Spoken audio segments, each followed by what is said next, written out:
দলের কেন্দ্রীয় কমিটির রাজু আহমেদ থেকে শুরু করে তারা 17 তালিকা দিয়ে বলেছিল এই ছাত্রদল মূলত ছাত্রলীগের এক্সটেন্ডেড ভার্সন।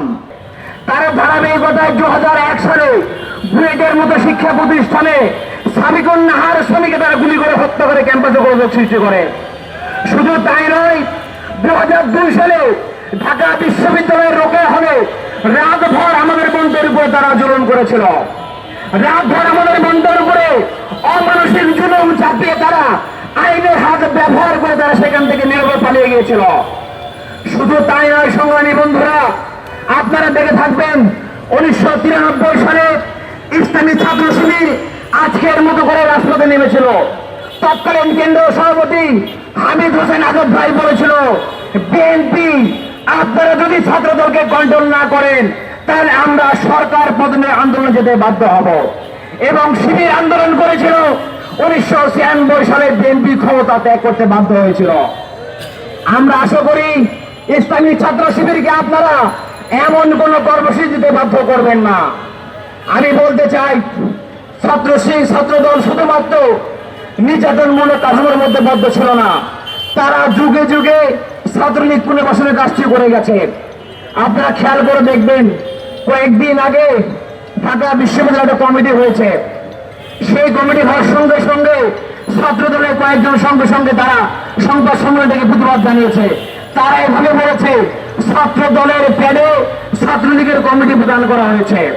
তারা গুনিয়ে গুনিয়ে দেখিয়েছে বর্তমান ছাত্র দলের ঢাকা বিশ্ববিদ্যালয়ের নাসিরউদ্দিন শাওনকে তারা বলেছে তিনি ছাত্র দলের কর্মী ছিলেন। বর্তমানে ছাত্র দলের কেন্দ্রীয় কমিটির রাজু আহমেদ থেকে শুরু করে তারা 17 তালিকা দিয়ে বলেছিল এই ছাত্রদল মূলত ছাত্রলীগের এক্সটেন্ডেড ভার্সন। শুধু তাই নয়, জাহাঙ্গীর বিশ্ববিদ্যালয়ে তারা কমিটি যখন দিয়েছে তখন আমরা দেখেছি 13 জন ছাত্রলীগকে তারা পুনর্বাসন করেছে। পাবনা মেডিকেল কলেজে যখন তারা কমিটি দেয় 21 জনের, সেই 21 জনের কমিটির মধ্যে আমরা 11 জন ছাত্রলীগকে খুঁজে পাই। শুধু ছাত্র দল নয়, নির্বাচনের পূর্বে বিএনপি একই কায়দায় আওয়ামী লীগকে পুনর্বাসন করেছে। আমরা তো আগে শুধুমাত্র যুব দলের কমিটিতে আওয়ামী লীগের কমিটিতে আমরা বিএনপির কমিটিতে আমরা আওয়ামী লীগকে খুঁজে পেতাম, কিন্তু আমরা এখন দেখতে পাচ্ছি বিএনপি এনডিআর ছকে জুলাই গণহত্যাকারী আওয়ামী লীগের নেত্রীকে সংসদে নিয়ে এনডিআর প্রকৃত দালালের তারা প্রমাণ দিয়েছে। সংগ্রামী উপস্থিতি, আমরা স্পষ্ট করে বলে দিতে চাই, সারাদিন যারা গুপ্ত গুপ্ত বলে মুখে ফেনা ওঠেন, গুপ্ত সংখ্যা কি আপনারা জানেন? সংখ্যা আমি 3টে আপনাদের সামনে উপস্থাপন করব।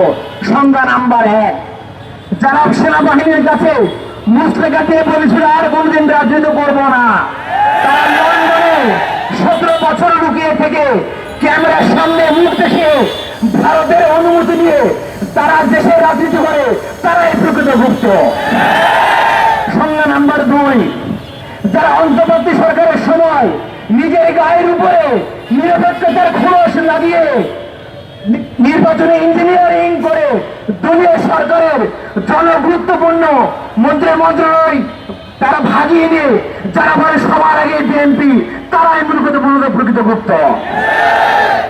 3 নম্বর আমার সংজ্ঞা, যারা নিজেদের দলীয় পেটে ছাত্রলীগকে পুনর্বাসন করে জনগণের তুপের মুখে সমালোচনার মুখে যখন তারা মহাসত্যকে অস্বীকার করে চ্যালেঞ্জ প্রদান করে বলে আমাদের কমিটিতে একজন ছাত্রলীগ নাই, তারাই প্রকৃতপক্ষে গুপ্ত।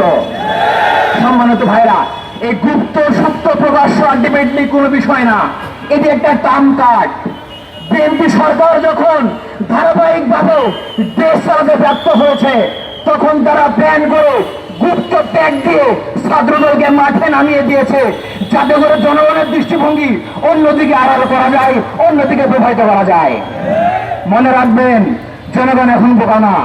আমরা দেখেছি IMF আপনাদেরকে ঋণ দেয় না, ইরান আপনাকে তেল দেয় না, আপনারা তেলের দাম বাড়িয়েছেন, জ্বালানির দাম বাড়িয়েছেন, 5 কিলোমিটার লম্বা রাস্তা ধরে আমাদেরকে তেল নিতে হয়, চান্দাবাজি করছেন, মামলা বাণিজ্য করছেন, যুবকদের উদ্যোগতি বেড়ে গেছে। আপনারা এগুলো বলার পরে মনে রাখবেন না, ক্যাম্পাসে মারামারি করে শিবিরকে উস্কিয়ে দিয়ে আপনারা আপনাদের ব্যস্ততা আপনারা শাক দিয়ে মাছ থাকার চেষ্টা করছেন। ইসলামী ছাত্র শিবির কখনো আপনাদের উস্কানিতে পা দিবে না ইনশাআল্লাহ।